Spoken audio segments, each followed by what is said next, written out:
Bom dia! Lindo, maravilhoso e abençoado dia na presença de Deus.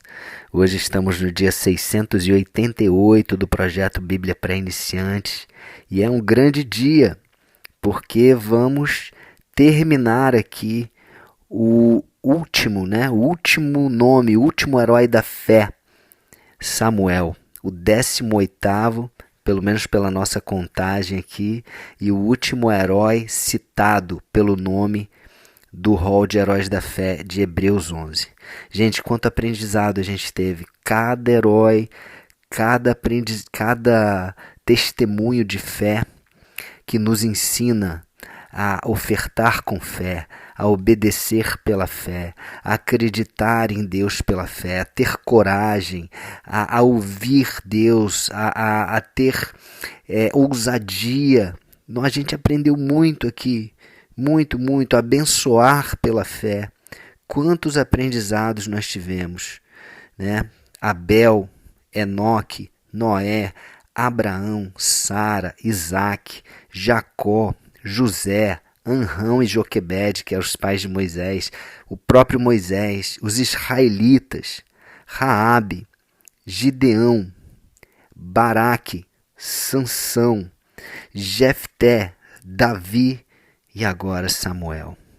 Uau. Bom, falei que o 18º herói citado pelo nome, a gente elencou aqui o 11º, os israelitas, né? Que na verdade o povo de Israel, citado aqui entre Moisés e Raabe, e também os pais de Moisés que não foram citados pelo nome. Então, pequena correção aí em relação a isso. Mas vamos lá, temos muito o que aprender com esse cara, Samuel, este herói da fé, o último que citado pelo nome. Vamos lá? Bom, primeiramente, a história de Samuel começa no livro com o nome dele. Primeiro livro de Samuel. E lá no primeiro capítulo, a gente já entende que Samuel é um cara muito especial, porque ele nasce de uma mulher estéril. Uma mulher que não tinha filhos, que sofria muito por causa disso, que buscava incessantemente esses filhos em oração, pedindo a Deus, chorando amargamente, até que um dia o sacerdote do templo, Eli, viu ela fazendo aquela oração, até achou que ela estivesse bêbada, porque ela orava mais no coração e ela ficava mexendo os lábios sem falar nada, e ele falou que ela estava bêbada, e ela, não estou bêbada, eu estou orando, eu estou pedindo a Deus, né, o meu filho. E Eli fala para ela, olha, ano que vem você vai voltar aqui e a sua promessa vai estar cumprida. Deus vai atender a sua promessa. E foi isso que aconteceu. E daí nasce finalmente um filho de Ana. Ela tem um capítulo 2 do 1 Samuel, uma canção que ela faz por essa bênção que ela recebeu. Só que antes dela receber Samuel, ela fez um voto e ela falou, Deus, se o Senhor realmente me der esse filho, eu vou dedicar ele, eu vou entregar ele no templo, eu vou dedicar ele, consagrar a ti, eu vou deixar ele no templo, aos cuidados do sacerdote Eli, eu vou devolver ao Senhor. Olha só, que loucura, hein? E ainda falou para Deus que não ia cortar o cabelo dele, e que iria devolver, né? Então, por mais que não tenha escrito lá voto de Nazireu, ela também fez o mesmo que a mãe de Sansão, né? Consagrando e falando essa questão de não passar navalha na cabeça do filho. Enfim, aconteceu isso e a fé de Ana era grande e o temor e a obediência dela, que ela, em concordância com o próprio marido, foram lá no templo e devolveram, entregaram aos cuidados do sacerdote Eli. E Samuel crescia em sabedoria, aprendizado, em espiritualidade, em conhecimento das escrituras. Ele crescia e enquanto isso, Deus continuava abençoando a sua mãe Ana, que depois de ter Samuel, ela teve mais 5 filhos, 3 meninos e 2 meninas. Olha como Deus é fiel, gente. Quando a gente obedece, quando a gente cumpre, né, os nossos votos, quando a gente honra esse Deus maravilhoso, ele faz infinitamente mais do que pedimos ou pensamos. Tá? Então, Ana foi abençoada e Samuel honrou muito, né, a sua mãe, aos seus pais, honrou muito a Deus, honrou muito ao sacerdote ali, cresceu. E o que eu quero dizer? Ele foi considerado o primeiro profeta, né? Até então não havia, né, esse termo ainda sido nenhum sacerdote teve esse termo, né? Foi chamado de profeta. E Samuel foi o primeiro dos profetas. E ele também foi o último dos juízes. Então ele ficou nessa transição, porque ele julgou o povo de Israel, porque o povo sabia que ele realmente era abençoado, ungido por Deus, tinha sabedoria, ele julgava, ele inclusive trouxe livramento para Israel através das orações dele, dos pedidos dele a Deus de livramento, e ele foi um grande profeta. E qual é a característica do profeta? Se você for analisar, todos os profetas eles tinham uma característica muito forte, que era o que? A obediência. Obediência de levar a mensagem. Então, a partir daí, Deus começou a usar os profetas para serem mensageiros da palavra de Deus. Então, eles tinham que receber aquela palavra e eles tinham que falar, eles tinham que obedecer, mesmo que a palavra fosse ruim. E Samuel passou por esta provação, ainda menino. No capítulo 3 de 1 Samuel, diz que Deus aparece a Samuel de noite, acorda, falando, Samuel, Samuel. E aí Samuel levanta da cama e acha que é Eli que está chamando ele, e vai para Eli. 3 vezes isso acontece, e ele fala, não te chamei. Na terceira vez ele fala, olha, é Deus que está te chamando. Então, na próxima vez que você ouvir Samuel, Samuel, você fala, eis-me aqui, Senhor. Pode falar o que o Senhor quer. E Deus fala para Samuel uma série de coisas ruins que vão acontecer, né? Esse é o lado bem desafiador de ser um profeta, né? Porque Deus fala coisas boas e fala coisas ruins também. Só que as coisas ruins, elas também têm que ser declaradas. Você não pode esconder, só falar as coisas boas e esconder as coisas ruins.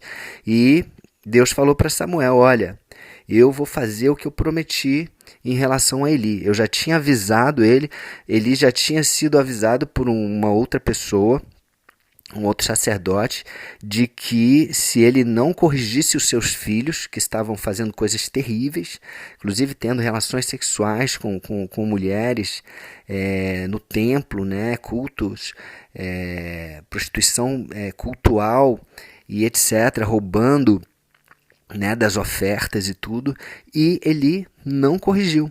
E Samuel ouviu isso de Deus. Deus falou, olha, eu vou fazer o que eu prometi e vou matar os filhos de Eli, e nenhuma pessoa da família de Eli, da geração de Eli, vai ter longevidade. Todos vão morrer moços, todos vão morrer com pouca idade. E ele ouviu isso. Quando ele acordou, ele ficou com medo de falar isso para Eli, né? Poxa, Eli, que era o sacerdote dele, o mestre que estava ensinando todas as coisas, ele tinha um respeito. Mas quando ele acordou, ele perguntou, o que foi que Deus disse a você? Não esconda nada de mim. Deus o castigará severamente se você não me contar tudo o que ele disse.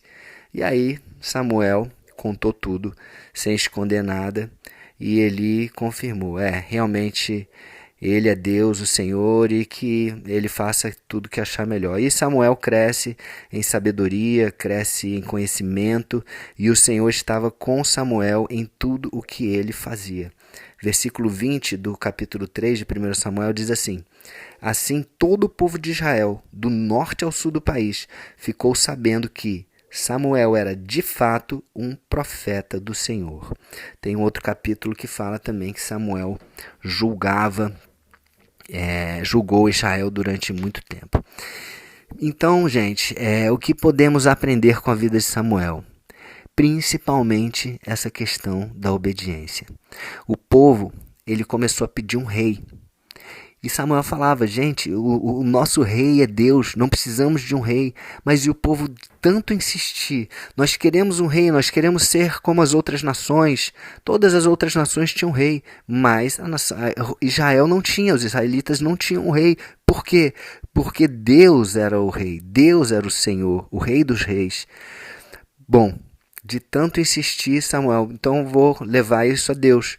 Quando levou isso a Deus, Deus fala, olha, não fique chateado, né? Eles não rejeitaram a você, eles rejeitaram a mim. Vai lá e atende o que eles estão pedindo. Vai, eu vou mostrar para você o rei que você deve ungir. E aí Deus mostrou a Saul, né? E ele ungiu a Saul, que era um cara que era alto, ele sobressaía, né? Diz que ele sobressaía dos ombros para cima em relação a todos os outros. Era um cara, né? Vamos dizer assim, preparado para ser rei. Aí que acontece? Saul, diante de uma situação onde ele não poderia fazer sacrifícios, a única pessoa que podia fazer sacrifícios a Deus eram os sacerdotes, os profetas, então ele tinha que ter esperado Saul chegar para fazer essa oferta, mas por medo, né, ele estava numa emboscada, ele foi, sacrificou a Deus, e ali ele entrou numa desobediência, em algo que ele não poderia ter feito, né, e Deus falou para Samuel, olha, pela desobediência de Saul, agora eu não quero mais ele como rei, você vai ungir outra pessoa. Foi aí que Samuel foi na casa de Jessé e ungiu a Davi. A gente já falou isso no áudio passado, né, quando a gente falou sobre Davi como herói da fé. Então é isso, gente. Samuel, assim como todos os profetas, eles obedeceram a Deus em relação às mensagens que Deus dava para eles. Então nós devemos aprender, quando nós recebermos uma mensagem de Deus e tivermos a confirmação de que é de Deus, a consciência que é de Deus, nós devemos nós devemos declarar essas profecias, mesmo que elas não sejam agradáveis. Nós temos um exemplo de um profeta que desobedeceu e que se deu muito mal. Poderia ter se dado pior, mas Deus também teve pena dele, ele se arrependeu. Vocês podem estar imaginando quem é que eu estou falando, né? Estou falando de Jonas. Jonas desobedeceu a Deus. Deus falou, vai para Nínive, declara que eu vou destruir a cidade. Dentro de 40 dias eu vou destruir todos da cidade por causa do mal que eles têm feito, da idolatria. E Jonas morreu de medo, né, de levar essa mensagem para eles, porque era um povo realmente muito mau, muito maldoso. Eles faziam atrocidades, matavam pessoas em lanças e acendiam fogo. Enfim, era terrível. Então ele fugiu, né? Foi pro lado da Espanha, entrou no navio e a gente sabe da história, né? As pessoas jogaram ele no mar, ele foi engolido por uma baleia, ficou 3 dias lá se arrependendo e orando, pedindo perdão a Deus, falou, eu vou te obedecer. Deus teve, né, misericórdia e cuspiu ele para fora, e ele foi lá em Nínive, anunciou a mensagem. E o mais incrível da história é que Nínive, o povo começou a se arrepender e jejuar, e Deus mudou o destino, né? Deus mudou a sentença de morte e livrou eles, né, da destruição, né? Jonas ficou revoltado por causa disso. Mas enfim, isso é outra história, eu só estou trazendo aqui para ilustrar de que realmente profeta de verdade, todos eles, né, E aqui fala, né, os profetas, Samuel e os profetas. Aqui está falando, né, o versículo 32 do capítulo 11. Vamos ler novamente, que eu acabei esquecendo de ler no começo do áudio, né? E que mais direi? Certamente me faltará o tempo necessário para referir o que há a respeito de Gideão, Baraque, Sansão, Jefté, Davi, Samuel e os profetas. Então hoje eu estou falando aqui de Samuel e também me referindo aos profetas, essa qualidade de fé, né? Como que a gente aprende com a fé de Samuel e dos profetas? Aprender a ouvir a voz de Deus, ter essa conexão, entender que é Deus que está falando, ter essa certeza de que é Deus e declarar, anunciar a mensagem, seja ela boa ou ruim, para os destinatários dessa mensagem. Amém? Bom, então é isso. Muito bom, aprendemos muito com os heróis. Vamos continuar aqui, ainda tem coisa para a gente ler nesse capítulo 11 de Hebreus. Tem algumas coisas aqui, ainda bem interessantes aqui para a gente aprender, mas terminamos aqui com os exemplos dos heróis da fé. Amém? Então vamos orar? Senhor Deus, muito obrigado, Pai, por mais este aprendizado, por podermos aprender tanto, Senhor, com a vida de Samuel, com a vida dos profetas. Senhor, tantos profetas que passaram por situações tão delicadas, tão difíceis. Elias, Eliseu, Jeremias, Ezequiel, Isaías, Amós, Zacarias, Malaquias, tantos profetas, Pai, que tiveram coragem para te obedecer, Pai. Que nós também tenhamos essa coragem de te obedecer e levar as mensagens que devem ser levadas aos destinatários que o Senhor deseja que nós a levemos, essas mensagens. Papai, usa-nos como instrumento teu, usa-nos como profetas, usa-nos como tua boca, que nós possamos falar aquilo que vem de ti verdadeiramente. Em nome de Jesus, nós te recebemos, Jesus, como Senhor e Salvador das nossas vidas. Amém? Então é isso. Um beijo no coração e até o próximo dia do projeto.